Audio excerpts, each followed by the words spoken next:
অবশেষে সব জল্পনা কল্পনার অবসান ঘটিয়ে আজকে 22শে অক্টোবর বুধবার সকালে সেনাবাহিনীর যাদের বিরুদ্ধে এই গুম এবং অন্যান্য নির্যাতন খুন এই অভিযোগ ছিল, তাদের মধ্যে 14 জন সেনা কর্মকর্তা যারা বর্তমানে চাকরিতে রয়েছেন তাদের হাজির করা হয়েছিল আন্তর্জাতিক অপরাধ ট্রাইব্যুনালে, আইসিটিতে। তাদের বিচারের টাইমটা নিয়ে কিন্তু কাল থেকে অনেক কিছু আমরা শুনছিলাম। প্রথমত যে তাদের আদৌ হাজির করা হবে কিনা, যদি হাজির করা হয় তাদের কে নিয়ে আসবে, তারা কি সেনাবাহিনীর তত্ত্বাবধানে আসবে নাকি পুলিশের তত্ত্বাবধানে আসবে, এসব নানান কথা হচ্ছিল। তো কালকে ক্যান্টনমেন্ট থেকে আমি নিয়মিত আপডেট পাচ্ছিলাম। প্রথমে শুনলাম যে আজকে তাদের হাজিরা দেওয়া লাগবে না। কেন লাগবে না? কারণ তাদের পক্ষের আইনজীবীরা এই অধ্যাদেশের, এই যে নতুন অধ্যাদেশ করে আইসিটি অ্যাক্ট যে চেঞ্জ করেছে, তারা যে অ্যাড করেছেন, এই সেইগুলোকে চ্যালেঞ্জ করা হবে এবং এই রিটের শুনানি না হওয়া পর্যন্ত তাদের আদালতে হাজিরা দিতে হবে না। এটা কিন্তু কালকে বিকেলের দিকের কথা, দুপুরের পরের কথা। তারপরে হঠাৎ করে শুনলাম যে কালকে রাতেই তাদের এই ট্রাইব্যুনালের কাছে হ্যান্ডওভার করা হবে। আর এদিকে ভিডিও কনফারেন্সের মাধ্যমে অ্যাপিয়ারেন্স, এটা অনেক আগে শোনা গেলেও কালকে আর শুনিনি। আবার রাতে শুনলাম যে তাদের আজকে নিয়ে যাওয়া হবে আইসিটিতে এবং আইসিটিতে গেলে তাদের জামিন দেওয়া হবে, এরকম একটা কথাও কিন্তু কালকে আমরা শুনেছি। যারা আটক ছিলেন, এই অফিসার্স মেসে যারা ছিলেন, তাদের কিন্তু বলা হয়েছে যে তোমরা যাও, তোমাদের গেলে হাজিরা দিলেই তোমাদের জামিন দেওয়া হবে। এরকম নানান ইনফরমেশন কিন্তু তাদের কাছে দেওয়া হয়েছে, এই সেনাবাহিনীর বিভিন্ন পক্ষ থেকেই দেওয়া হয়েছে, অথরিটির পক্ষ থেকেই। এই যে কথাগুলো বললাম, সম্ভাবনার কথাগুলো বললাম, এই সবগুলোই অথরিটির পক্ষ থেকে যারা যে 14 জন ভেতরে ছিলেন অফিসার্স মেসে, তাদের সবাইকে এই ইনফরমেশন গুলো দেওয়া হয়েছে। যে প্রশ্নগুলো একদম শুরু থেকেই ছিল যে অ্যারেস্ট ওয়ারেন্ট না বেরোতেই সবাইকে ডেকে এই আর্মি অফিসার্স মেসে কনফাইন করলেন এবং সবাই বলেছেন যে এটা কিন্তু সেনাবাহিনীর ইতিহাসে একসাথে এতগুলো অফিসার এভাবে সিভিল কোর্টে হাজিরা দেননি, এইভাবে একদম চার্জশিট গঠন হয়েছে।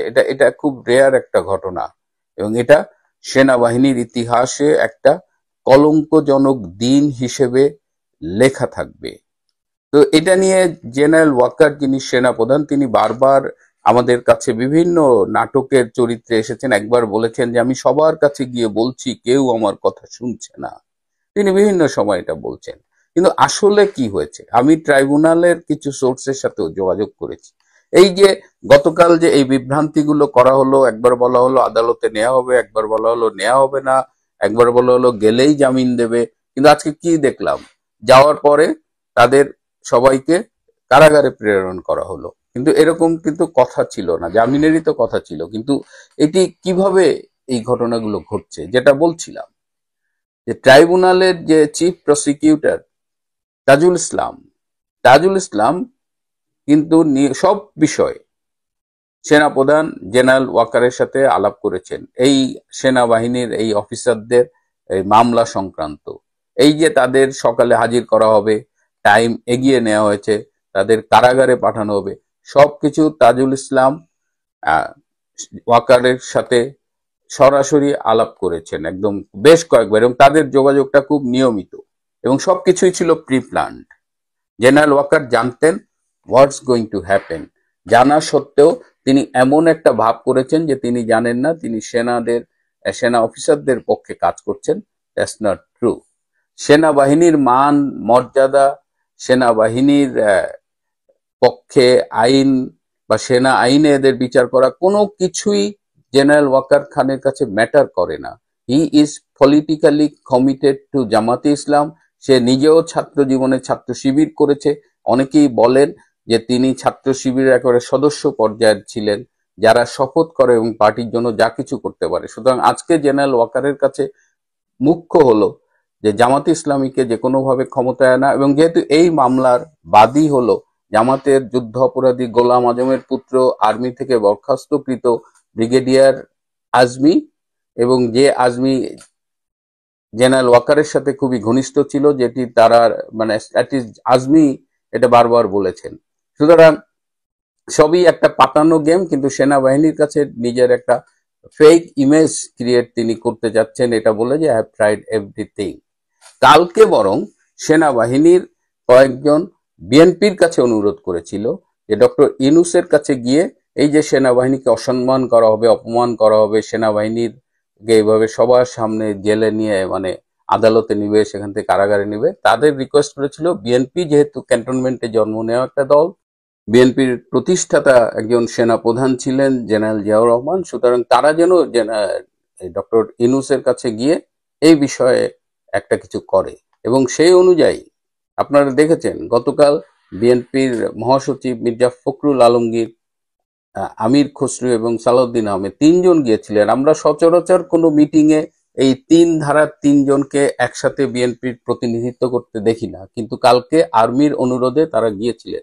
তারা মিডিয়ায় দেখেছি তারা বলেছেন ইন্টারিম গভর্নমেন্টকে কেয়ারটেকার গভর্নমেন্ট হয়ে নির্বাচন পরিচালনা করতে হবে, অনেক কিছু এসব আমরা শুনেছি, কিন্তু যেটা শুনিনি সেটা হলো তারা অনুরোধ করেছেন যে এইভাবে সেনাবাহিনীকে যদি বিচারের মুখোমুখি করা হয় সিভিল আইনে, তাহলে ভবিষ্যতে যে কোনো সরকারের পক্ষে এই সেনাবাহিনীকে দিয়ে কাজ করানো সমস্যা হয়ে যাবে। এবং তারা অনুরোধ করেছিলেন ডক্টর ইউনূসের কাছে যেন এই এই হাজিরা এই বিষয়গুলো যেন ভালোভাবে হ্যান্ডেল করা হয়, কিন্তু ডক্টর ইউনূস কথা রাখেননি। কারণ ডক্টর ইউনূস এবং জেনারেল ওয়াকার এদের গোড়া কিন্তু একই জায়গায়, দুইজনই জামাতকে ক্ষমতায় চায়। বিএনপি, আমি জানি না তারা বুঝতে পারছে কিনা, বিএনপিকে কিন্তু নির্বাচনের টোপ দেওয়া হচ্ছে, এবং এখন বিএনপিও বুঝতে পারছে যে নির্বাচন হবে কিনা।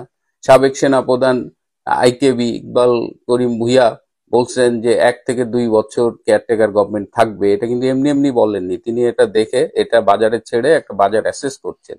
সো বিএনপিকে নির্বাচনের মূলা ঝুলিয়ে পরিস্থিতি এমনভাবে ক্রিয়েট করতে চাচ্ছেন ইউনূস সাহেব এবং জামাত ওয়াকার এরা মিলে, যাতে নির্বাচনটা না হয়। এবং নির্বাচন না হলে, যে জামাত তো এখন ক্ষমতা ভোগ করছে, জামাতই সরকার চালাচ্ছে, আর নির্বাচন হলেও যদি হয় তাহলে জামাত ক্ষমতায় যাতে আসতে পারে সেই জন্য ওয়াকার এবং ইউনূস চেষ্টা করছে। সুতরাং বিএনপির ক্ষমতায় যাওয়ার সম্ভাবনা খুব কম, কিন্তু বিএনপি এখন আবার ইউনূসকে টোপ দিচ্ছে যে বিএনপি ক্ষমতায় গেলে তারা ডক্টর ইউনূসকে আহ, পর্যাপ্ত সম্মান দেখাবে, মানে তিনি একজন গুণী মানুষ, তাকে কিছু একটা দেবে, কিন্তু খেলাটা অন্য জায়গায় আর কি।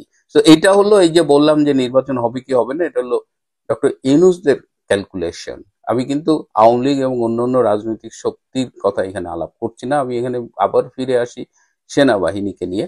সেনাবাহিনীর মান সম্মান রক্ষা করতে পারলেন না ওয়াকার। আমাদের 70-এর দশকে আমরা একটা নাটক দেখেছিলাম টেলিভিশনে, আফজাল হোসেনের রচিত নাটক, আফজাল সুবর্ণ অভিনীত, যেখানে সুবর্ণের নাম ছিল রুমকি এবং সেখানে নাটকের নাম ছিল পারলে না রুমকি। তো আজকে আমার সারাদিন এই ঘটনাগুলো দেখে মনে হয়েছে যে পারল না ওয়াকার, ওয়াকার আপনি পারলেন না।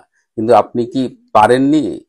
আপনি করতে চেয়েছিলেন পারেননি, নাকি আপনি ইচ্ছে করেই ব্যর্থ হয়েছেন? আপনিও চেয়েছেন যে এইভাবে, হ্যাঁ, সে মানে এই যে যেহেতু জামাত অভিযোগ করেছে এবং এদের বলা হচ্ছে আওয়ামীপন্থী, এসব ষড়যন্ত্রের সাথে আপনি একেবারে top to bottom A to Z আপনি জড়িত, এবং আজকে আপনার হাত ধরেই আর্মির এই চূড়ান্ত অপমানটা হলো।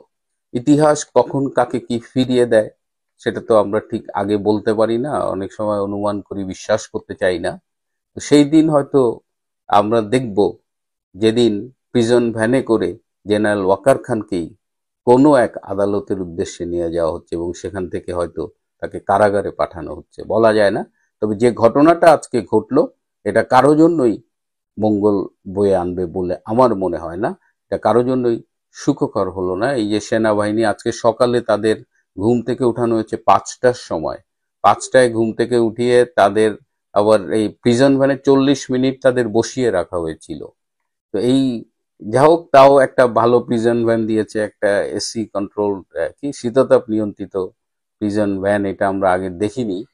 তো যাই হোক, জেনারেল ওয়াকার, ইতিহাস আপনাকে মীর জাফরের মতো করে মনে রাখবে, এটা আমরা আগে বহুবার বলেছি।